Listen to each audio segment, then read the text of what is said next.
Welcome to Mojo TV. బులెటిన్ల ముందుగా headlines. పశ్చిమ బెంగాల్లో బీజేపీ ప్రభుత్వం ఖాయం, కేంద్ర హోంమంత్రి అమిత్ షా.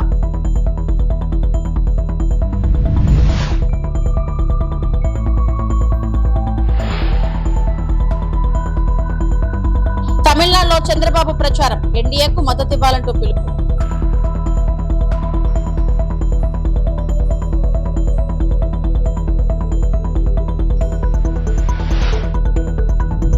రాష్ట్ర విభజనపై అనుచిత వ్యాఖ్యలు వద్దు, చంద్రబాబుకు మంత్రి పొన్నం ప్రభాకర్ బహిరంగ లేఖ.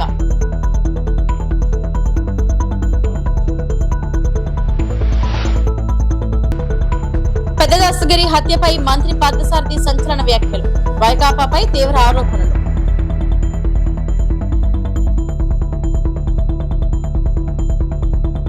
పశ్చిమ బెంగాల్లో ప్రభుత్వానికి బీజేపీ ఏర్పాటు చేయనుందని కేంద్ర హోంమంత్రి అమిత్ షా అన్నారు. ముఖ్యమంత్రి మమతా బెనర్జీకి ఉద్వాసన చెప్పి సమయం ఆసన్నమైందని చెప్పారు. కుర్సేయోంగ్ లో మంగళవారం నాడు జరిగిన ఎన్నికల ప్రచార సభలో ఆయన మాట్లాడుతూ డార్జిలింగ్ లో గూర్జా కమ్యూనిటీ చిరకాల సమస్యలకు సత్వర పరిష్కారం కల్పిస్తామని హామీ ఇచ్చారు. బీజేపీ ప్రభుత్వం అధికారంలో వచ్చిన 6 నెలల్లోనే గుర్జాల సమస్యలకు సంతృప్తికరమైన పరిష్కారాన్ని అందిస్తాం. గత టీఎంసీ కాంగ్రెస్ ప్రభుత్వాలు గూర్ఖాల ఆందోళనలకు పట్టించుకోవడంలో విఫలమయ్యాయని అమిత్ షా అన్నారు. గూర్ఖాల చరిత్రను అణచివేసేందుకు మమతా దీదీ ప్రయత్నించారని, గూర్ఖాలకు జరుగుతున్న అన్యాయాలకు ముగింపు పలికే సమయం వచ్చిందని అన్నారు. కాంగ్రెస్ కమ్యూనిస్టులు టీఎంసీ మన కొండ ప్రాంతాలను రక్తంతో పెయింట్ వేశారని, గూర్ఖాలకు జరిగిన అన్యాయాలకు నరేంద్ర మోడీ నాయకత్వంలో తెరపడుతుందని చెప్పారు. सबसे कम आयु के शहीद है बंगाल सरकार. अपनी किताबों में खुदीराम बोस को आतंकवादी बताती है. भाइयों बहनों, मुझे बताओ, खुदीराम बोस जैसे महान आजादी के सिपाही को आतंकवादी बताने वाली सरकार चलानी चाहिए क्या? जरा जोर से बोलो, चलानी चाहिए इस सरकार को. भाइयों बहनों, 23 तारीख को आपको इस सरकार को बदलना है. 23 तारीख को जब वोट डालिए, विमान मेहता को विधायक बनाने के लिए नहीं डालना है ना, इसके लिए नहीं डालना है. आपको वोट भाजपा का मुख्यमंत्री बनने के लिए नहीं डालना है. आपको वोट डालना है एक एक घुसपैठिए को बंगाल के बाहर निकालने के लिए वोट डालना है. मुझे बताओ सालबोनी वालों, बंगाल में घुसपैठिए रहने चाहिए क्या? अरे जोर से बोलो, रहने चाहिए क्या?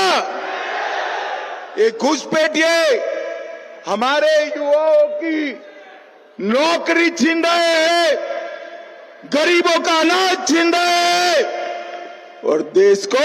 తమిళనాడులో రెండో రోజు ఏపీ సీఎం చంద్రబాబు పర్యటిస్తున్నారు. ఎన్డీఏ తరపున ఎన్నికల ప్రచారంలో భాగంగా ప్రెస్ మీట్ నిర్వహించారు. కేంద్రంలో మోడీ నేతృత్వంలో బలమైన ప్రభుత్వం అధికారంలో ఉంది. కేంద్రం ఉదారంగా నిధులు ఇస్తున్నప్పుడు వినియోగించుకోవాలి కదా. సంక్షేమ కార్యక్రమాల కోసం చెన్నైకి కేంద్రం 14 లక్షల కోట్లు ఇచ్చింది. కేంద్ర నిధులను దారి మళ్లించడం సమంజసమా అని చంద్రబాబు ప్రశ్నించారు. తమిళనాడుకు పూర్వ వైభవం రావాలంటే ఎన్డీఏ కూటమిని గెలిపించాలి. దేశానికి నరేంద్ర మోడీ వంటి సమర్థ నాయకత్వం ఉంది. సరైన సమయంలో మంచి ఆలోచన చేయాలని తమిళనాడు ప్రజలను కోరుతున్నా. సమర్థులను ఎన్నుకుంటే బంగారు భవిష్యత్తు ఉంటుందని చంద్రబాబు అన్నారు. To remind the people of Tamil Nadu about their future, that future we will deliver. That is where I came here. You are all aware, Tamil Nadu is the cradle of Dravidian culture. We are all Dravidians. South Indian, everybody is calling, we are all Dravidians, but among all of us, historically if you can go through, we are all in combined province during British period. Chennai was the headquarter. at the time Madras, for everything, for jobs, for opportunities, or to fulfill our aspirations or government transactions, we used to come here. This was a big province. If you can see Hyderabad, there is Nizam rule. Except Hyderabad, Karnataka, Andhra, Kerala, and also Orissa. Even NTR started his career here only, in film actor. He stayed here nearly 45 to 50 years. I got married here only because he was staying here. So that is the relations with Chennai. After NTR became Chief Minister, at that time MGR was the Chief Minister. Both are very good friends in cinema industry and also politics. That is the beginning of Telugu Ganga. Very difficult decision. 15 TMs of water through Telugu Ganga. All states agreed. If you can go through Maharashtra, Karnataka, Andhra, agreed to give 15 TMs of water to Chennai. That was the beginning. ఆంధ్రప్రదేశ్లోని కూటమి ప్రభుత్వానికి చెందిన 7 మంత్రుల బృందం అధికారిక పర్యటన నిమిత్తం Singapore చేరుకుంది. ఈ నెల 21వ తేదీ నుంచి అంటే ఇవాళ నుంచి ఈ నెల 27వ తేదీ వరకు మొత్తం 7 రోజుల పాటు ఈ పర్యటన కొనసాగనుంది. మంత్రుల సింగపూర్ పర్యటనకు రాష్ట్ర ప్రభుత్వం అధికారికంగా అనుమతి ఇచ్చిన విషయం విదితమే. సుపరిపాలన, ఆధునిక పరిపాలనా విధానాలు, ఉత్తమ పాలనా పద్ధతులు అధ్యయనం చేయడం ఈ పర్యటన ప్రధాన ఉద్దేశంగా ప్రభుత్వం వెల్లడించింది. సింగపూర్ లో అమలవుతున్న సమర్థవంతమైన పాలనా నమూనాలను పరిశీలించి వాటిని రాష్ట్ర అభివృద్ధికి అన్వయించుకునే దిశగా ఈ పర్యటన ఉపయోగపడింది. ఈ పర్యటనలో మంత్రులు అచ్చెన్నాయుడు, పి నారాయణ, అనగాని సత్యప్రసాద్, బీసీ జనార్దన్ రెడ్డి, సత్యకుమార్ యాదవ్, వంగలపూడి అనిత, నాదెండ్ల మనోహర్ పాల్గొంటున్నారు. ఈ రోజు ఉదయం సింగపూర్ చేరుకున్న మంత్రుల బృందానికి అక్కడ తెలుగు సంఘం ఘన స్వాగతం పలికింది. స్థానిక తెలుగు అసోసియేషన్ ప్రతినిధులు వారిని ఆత్మీయంగా ఆహ్వానించారు.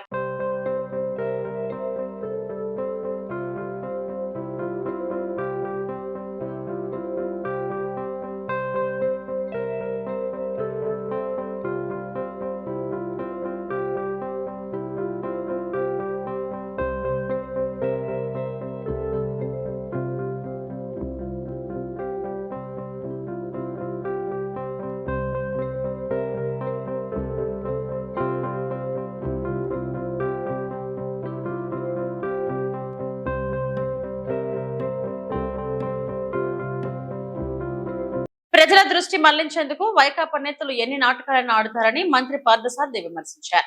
వివేక హత్య జరిగిన తర్వాత ఎలా నటించారో అందరం చూసామన్నారు. కడప జిల్లాలో స్థిరాస్తి వ్యాపారి పెద్ద దస్తగిరి హత్యపై మంత్రి పార్థసారథి మంగళగిరిలో మీడియాతో మాట్లాడారు. 2019 నుండి 2024 వరకు అధికారాన్ని అడ్డం పెట్టి వైకాపా ఎలా తెగపడిందో చూసాం. హత్యలు వీళ్లే చేయిస్తారు, పరామర్శ వీళ్లే చేస్తారు. ప్రజలను, పోలీసులను తప్పుదోవ పట్టించేలా కారణాలు వెతుకుతారు. పెద్ద దస్తగిరి ఎవరో ప్రజలకు తెలియాల్సిన అవసరం ఉంది. ఎంపీ అవినాష్ రెడ్డి రవీంద్రనాథ్ రెడ్డికి అత్యంత సన్నిహితుడు. తాడేపల్లి పెద్దలకు కూడా చాలా సన్నిహితుడు. పులివేంద్రలో జరిగే రహస్య మంత్రంలో దస్తగిరి ఉంటాడని కడపలో అందరూ చెబుతారు. చీకట్లో చంపేసి పొద్దున్నే వెళ్లి పరామర్శ నాటకాలు ఆడుతున్నారని మంత్రి ఆరోపించారు. ఆస్తి కోసం, అధికారం కోసం వైసీపీ నాయకులు ఎంతకైనా దిగజారుతారని చెప్పేసి వైఎస్ వివేకానంద రెడ్డి గారి హత్య దగ్గర నుంచి ఈరోజు దస్తగిరి హత్య వరకు కూడా చాలా స్పష్టంగా అర్థమవుతుందని చెప్పేసి మనం చేస్తాను. ప్రజలందరూ కూడా తెలియాల్సిన అవసరం ఉంది. ఈ దస్తగిరి అనే వ్యక్తి వైఎస్ మన అవినాష్ రెడ్డి గారికి కాదు, ఎంపీ అవినాష్ రెడ్డి గారికి, అదేవిధంగా రవీంద్రనాథ్ రెడ్డి మాజీ ఎమ్మెల్యే గారికి అత్యంత సన్నిహితుడు అని చెప్పేసి కూడా ఈ సందర్భంగా నేను తెలియజేస్తా ఉన్నాను. అంతేకాదు తాడేపల్లి పెద్దలకు కూడా ఈయన చాలా సన్నిహితుడు. ఎందుకంటే వారితో ఉన్న ఫోటోలను చూస్తే ఎంత సన్నిహితులో అర్థమవుతుందని చెప్పేసి కూడా నేను మనవి చేస్తా ఉన్నాను. నేను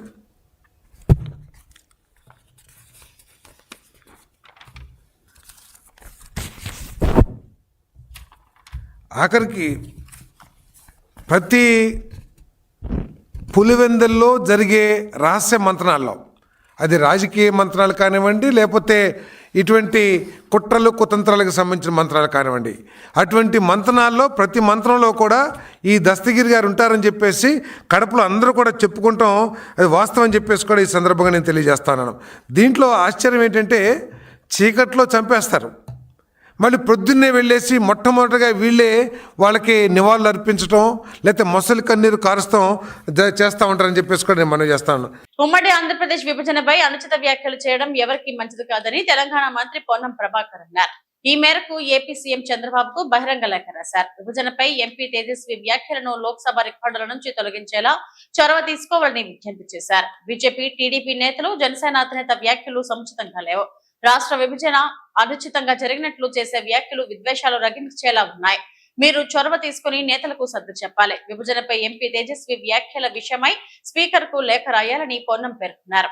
ఆంధ్రప్రదేశ్ ముఖ్యమంత్రి శ్రీ నారా చంద్రబాబు నాయుడు గారికి 75వ జన్మదిన శుభాకాంక్షలు తెలియజేస్తూ ఈ బహిరంగ లేఖ ద్వారా తెలంగాణ ప్రజలకు, ఆంధ్రప్రదేశ్ ప్రజలకు కలిగినటువంటి బాధను దృష్టికి తీసుకుని వస్తా ఉన్నాం. విభజన జరిగిన తర్వాత 2 రాష్ట్రాల ప్రజలు సహృద్భావ వాతావరణంలో అన్ని రకాల సంబంధాలను కొనసాగిస్తూ 2 తెలుగు రాష్ట్రాల అభివృద్ధి చెందాలని కోరుకుంటా ఉన్నాం. కానీ ఇటీవల జరిగిన అనేక పరిణామాలు విభజనను అవమానపరిచే విధంగా జరుగుతున్నటువంటి వ్యాఖ్యల్లో మీరు మరి కూటమి రాజకీయ నాయకులుగా భారతీయ జనతా పార్టీ నాయకత్వం మీద ఒత్తిడి తెచ్చి భారత్ పాకిస్తాన్లతో పోల్చినటువంటి వ్యాఖ్యలు రికార్డు నుంచి తొలగించి మరి ఇటువంటి సహృద్భావ వాతావరణం చెడిపోకుండా చూడాలని కోరుతారు. ఎందుకంటే విభజన అనేటువంటి ప్రజల ఆకాంక్షలకు అనుగుణంగా జరిగిన సందర్భంలో మరి గతంలో భారతీయ జనతా పార్టీలో 1 ఓటు 2 రాష్ట్రాలని కాకినాడలోనే తీర్మానం చేసింది. ఇవన్నీ కూడా అనవసరమైన చర్చ. ఇప్పుడు విభజన జరిగి 10 సంవత్సరాలు అయిన తర్వాత కూడా ఇంకా అటువంటి అంశం మీద గెలకడం అనేటువంటిది మనకు మంచిగా. ఇప్పుడు భారతదేశము, పాకిస్తాన్, మరి ఆంధ్రప్రదేశ్, తెలంగాణ ఏ రాష్ట్రం భారతదేశము, ఏ రాష్ట్రం పాకిస్తాన్. ఆ విధంగా వ్యాఖ్యలు చేయడం వల్ల ఈ 2 రాష్ట్రాల ప్రజలకు మంచిది కాదు. కాబట్టి పెద్దలు, సీనియర్ నాయకులు, మీరు ప్రస్తుత భారత ప్రధానమంత్రి గారి కంటే పెద్ద సీనియర్ గా ఉన్నటువంటి మీరు తప్పకుండా ఈ అటువంటి వ్యాఖ్యల వల్ల 2 రాష్ట్రాల ప్రజలకు, 2 రాష్ట్రాల మధ్య సంబంధాలకు ఇబ్బంది కలగకుండా ఉండే విధంగా ఆ వ్యాఖ్యల్ని పార్లమెంట్ రికార్డులను తొలగించే విధంగా చొరవ తీసుకోవాలని నేను గౌరవ ముఖ్యమంత్రిగా మీకు కోరుతా ఉన్నాను. తెలంగాణ ఆర్టీసీ కార్మికుల సమస్యలను వెంటనే పరిష్కరించాలని జాగృతి అధ్యక్షురాలు కల్వకుంట్ల కవిత డిమాండ్ చేశారు. మంగళవారం మీడియాతో మాట్లాడుతూ ప్రజలు ఇబ్బందుల్లో ఉంటే ప్రభుత్వం ప్రతిపక్షం సభలు పెట్టాయంటూ మండిపడ్డారు. ప్రతిపక్షం ఉట్టి కథలు చెబితే ప్రభుత్వం పిట్ట కథలు చెప్తుందంటూ వ్యాఖ్యానించారు. బీఆర్ఎస్ సభలో బీజేపీ పై ఎందుకు మాట్లాడలేదని ప్రశ్నించారు. మహిళా రిజర్వేషన్ల గురించి ఎందుకు మాట్లాడలేదని జాగృతి అధ్యక్షురాలు నిలదీశారు. మరి వాళ్ళ రాష్ట్రంలో ఒక పక్క ఆర్టీసీ సమ్మె, ఇంకొక పక్క నీటి ఎద్దడి, ఇంకొక పక్క పవర్ కట్స్, ఇంకొక పక్క ఫీ రియంబర్స్మెంట్ రాక ఆల్మోస్ట్ మొత్తం అకాడమిక్ ఇయర్ అయిపోయిన తర్వాత కూడా ఇబ్బంది పడుతున్నటువంటి ప్రజలు, ఇంకొక పక్క మక్కలు వచ్చినాయి, అవి కొనేటోడు దిక్కులేడు, కొనుగోలు కేంద్రాలు ఎక్కడ ఓపెన్ చేస్తలేరు, ఆడపిల్లలకి ఇస్తాన్న 2500 రూపాయలు ఇంతవరకు దిక్కులేదు. అనేక రకమైనటువంటి ఇబ్బందులలో ప్రజలు ఉంటే నిన్న ప్రభుత్వం ఒక పెద్ద సభ పెట్టింది, ప్రధాన ప్రతిపక్షమైన బీఆర్ఎస్ పార్టీ ఇంకొక సభ పెట్టింది. ఏం చేసిరు వీళ్ళిద్దరు సభలు పెట్టి అంటే, బీఆర్ఎస్ పార్టీ ఏమో ఉట్టి కథలు చెప్పింది, కాంగ్రెస్ పార్టీ ఏమో పిట్ట కథలు చెప్పింది. ప్రజల వ్యతలు, ప్రజల కష్టాలు మాత్రం ఎవరు చెప్పలేదు. ఇక బీఆర్ఎస్ పార్టీ సభ అయితే జగిత్యాల్లో 75 సంవత్సరాల కురు వృద్ధుని రాజకీయ నాయకుని చేర్చుకొని, మరి ఈ సభతోని మీకే 25 సంవత్సరాలు తగ్గిపోయినాయి, మీరే నవయువకుడు, మీరే అద్భుతంగా రాజకీయం చేయాలని చెప్తే మరి తెలంగాణలో ఉన్న యూత్ అంతా చచ్చిపోయినరా, బతుకున్నారా, వాళ్ళ ఫ్యూచర్ ఏంది, వాళ్ళ కథ ఏంది నాకైతే అర్థమవుతుంది. అందుకే నేను ఇన్వైట్ చేస్తున్నా. మేము కొత్తగా పెట్టబోయే పార్టీలో యూత్కి మంచి అవకాశాలు ఉంటాయి కాబట్టి పార్టీగా సాలూరు పట్టణంలోని తహసీల్దార్ కార్యాలయం నుండి ప్రారంభమైన భారీ అవగాహన ర్యాలీ. యువత మత్తు పదార్థాలకు అలవాటు పడకూడదు, బెట్టింగ్లకు దూరంగా ఉండాలి, మద్యం మత్తులో మునగకూడదు, మంచి అలవాట్లతో ఆరోగ్యకరమైన సమాజ నిర్మాణంలో భాగస్వాములు కావాలని మంత్రి పిలుపు. డ్రగ్స్ అనే సామాజిక సమస్యను నిర్మూలించేందుకు అందరూ కలిసి పనిచేయాలని మంత్రి సూచించారు. ఈ కార్యక్రమంలో జిల్లా SP, ASP town CI B Appalanaidu, ఇతర పోలీసు అధికారులు, నాయకులు, కార్యకర్తలు, పెద్ద సంఖ్యలో విద్యార్థులు పాల్గొన్నారు. ఈ కార్యక్రమం పెట్టిందే మీకోసం. ఎందుకు అంటే మన చంద్రబాబు నాయుడు గారు ముఖ్యమంత్రి అయిన తర్వాత ఈరోజు ముఖ్యమంత్రి చంద్రబాబు నాయుడు గారి పుట్టినరోజు కూడా. అలాంటి మంచి కార్యక్రమంలో ఈరోజు ఇది చేయటం కూడా నాకు చాలా సంతోషంగా ఉంది. సీఎం గారు ఈ డ్రగ్స్ వద్దు బ్రో అనే కార్యక్రమం పెట్టడానికి ఈగల్ టీం ఒకటి వేశారు. ఆ ఈగల్ టీం హెడ్ ఎవరో తెలుసా మీకు? ఎంతగా పూర్వం మనకి ఇక్కడే ఏఎస్పీగా, ఇప్పుడు మేడం గారి లాగా ఏఎస్పీగా వచ్చిన రవికృష్ణ గారు, వారు ఈరోజు ఐజీ అయ్యారు. ఆయన ఆధ్వర్యంలో ఈగల్ టీంలో మొత్తం ఆంధ్రప్రదేశ్ లో ఎక్కడ కూడా గంజాయి పండించకుండా చేస్తున్నారు అని అంటే అది మన సీఎం గారి ప్రతిభని మీ అందరికీ కూడా తెలియజేస్తున్నాను. అలాగే జిల్లాలో ఎస్పీ గారి ఆధ్వర్యంలో జిల్లాలో ఎన్నిసార్లు ఇక్కడ మన సీఏలు కూడా మనకి కాన్వల్స్ గేట్ దగ్గర ఎన్ని వందల గంజాయిలు పట్టుకున్నారు. దాదాపుగా ఎంత పట్టుకొని ఉంటారు? ఎన్ని కేజీలు పట్టుకొని ఉంటారు సీఏ గారు?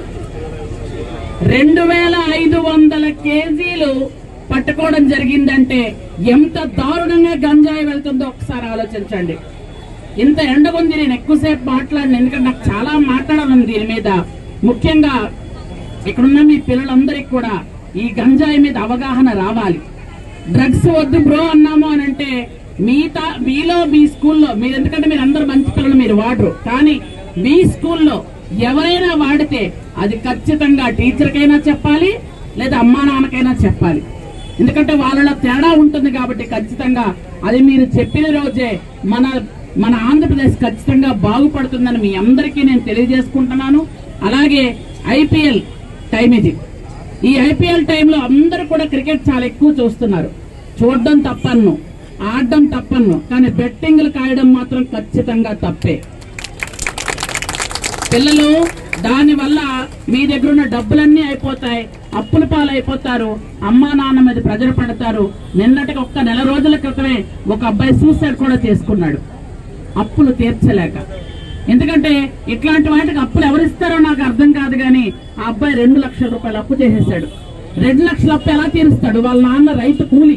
అంబేద్కర్ కోనసీమ జిల్లా అమలాపురం ప్రజల కోసం అననిత్యం ఆలోచించే జనహృదయ నేత, జనసేన పార్టీ అధ్యక్షులు, ఆంధ్ర రాష్ట్ర ఉప ముఖ్యమంత్రి వర్యులు కొణిదెల పవన్ కళ్యాణ్ కి ఇటీవల శస్త్రచికిత్స జరిగిన సందర్భంగా ఆ ఈశ్వరుని ఆశస్సులతో త్వరగా కోలుకుని ఆంధ్రప్రదేశ్ రాష్ట్ర ప్రజలకు మరింత మంచి చేసే విధంగా ఆయనకు సంపూర్ణ ఆరోగ్యం ఇవ్వాలని జనసేన పార్టీ సీనియర్ నాయకులు పిండి రాజా ఆధ్వర్యంలో అమలాపురం పట్టణంలో చెన్నమల్లేశ్వర స్వామి వారి ఆలయంలో పవన్ కళ్యాణ్ పేరు మీద రుద్రాభిషేకం జరిగింది. ఈ కార్యక్రమంలో జనసేన నాయకులు, కార్యకర్తలు తదితరులు పాల్గొన్నారు.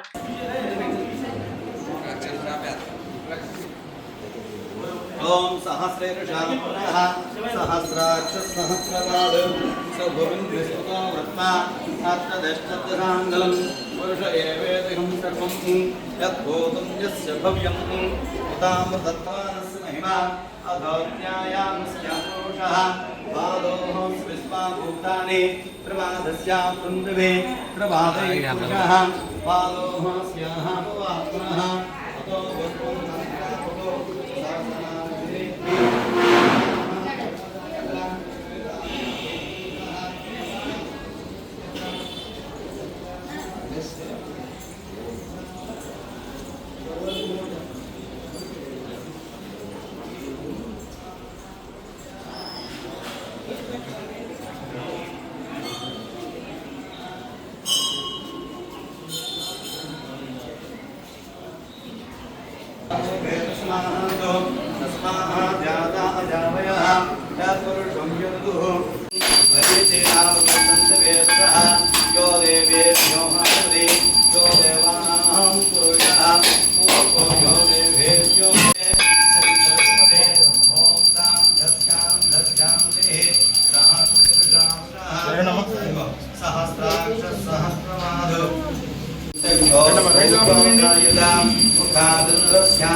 డిప్యూటీ సీఎం కొణిదెల పవన్ కళ్యాణ్ గారు మనందరి ఆరోగ్యం ప్రజల కోసం అనినిత్యం ఆలోచించే మన పవన్ కళ్యాణ్ గారికి ఆరోగ్యం కుదుటపడి ఆయన ఈ మధ్య చేయించుకున్న శస్త్రచికిత్స ఆయన విజయవంతంగా జరిగింది. ఎవరు కూడా ప్రజలు కూడా తెలిపారు, మాకు చాలా సంతోషంగా ఉంది.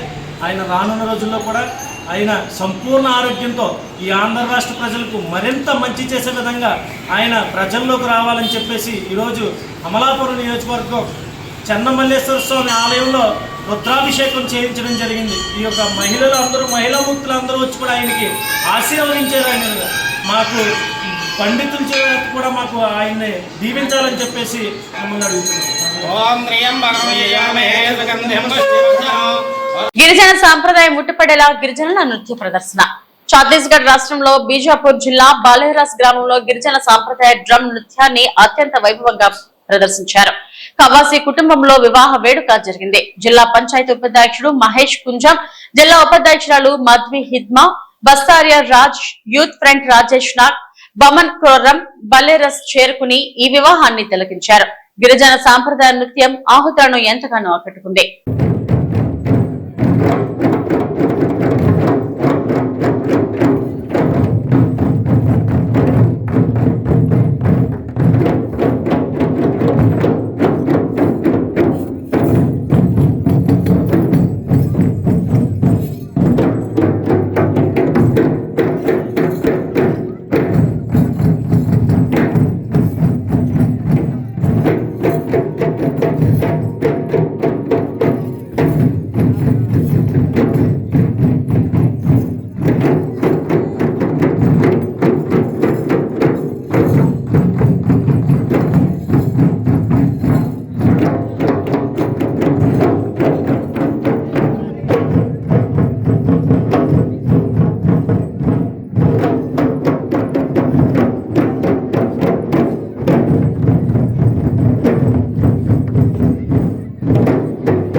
ప్రజా దర్బార్, ప్రజల చెంతకు పాలన దరఖాస్తులు స్వీకరించిన మంత్రి సీతక్క. ములుగు జిల్లా మాంకపేట మండలం మల్లూరు గ్రామంలో నిర్వహించిన ప్రజా దర్బార్ కార్యక్రమానికి రాష్ట్ర పంచాయతీరాజ్, స్త్రీ శిశు సంక్షేమ శాఖ మంత్రి డాక్టర్ ధనసరి అనసూయ సీతక్క ముఖ్య అతిథిగా హాజరయ్యారు. ఈ సందర్భంగా మంత్రి మాట్లాడుతూ గ్రామాభివృద్ధి, ఇంద్రమ్మ ఇళ్లు, రహదారుల నిర్మాణం మరియు ఉపాధి అవకాశాలకు తమ ప్రభుత్వం పెద్దపీట వేస్తుందని హామీ ఇచ్చారు. స్వయంగా ప్రజల మధ్యకు వచ్చి వారి సమస్యలను అడిగి తెలుసుకున్న మంత్రి అభ్యర్థుల నుండి వినతులను స్వీకరించి వెంటనే పరిష్కరించాలని అధికారులను ఆదేశించారు. ఈ కార్యక్రమంలో జిల్లా కలెక్టర్ దివాకర్, రాష్ట్ర పంచాయతీ డైరెక్టర్ గుమ్మడి సోమయ్య, మార్కెట్ చైర్మన్ వేద కళ్యాణి, వివిధ శాఖల ఉన్నతాధికారులు, కాంగ్రెస్ నాయకులు మరియు గ్రామ ప్రజలు భారీ సంఖ్యలో పాల్గొన్నారు.